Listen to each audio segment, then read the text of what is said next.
В период летних каникул сотрудники МЧС обучат детей правилам безопасного поведения. Акция «Мои безопасные каникулы» пройдет в онлайн-формате.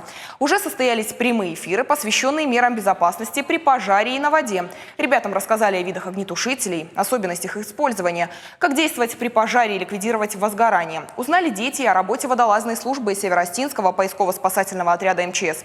Научились пользоваться средствами спасения. Прямые эфиры проходят еженедельно. Все эфиры сохраняются и доступны для просмотра на официальной странице ведомства в Инстаграм. Рекомендую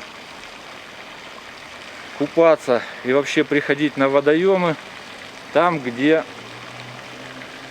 есть спасательные станции, где место оборудования для купания, там есть медпункт, есть органы охраны.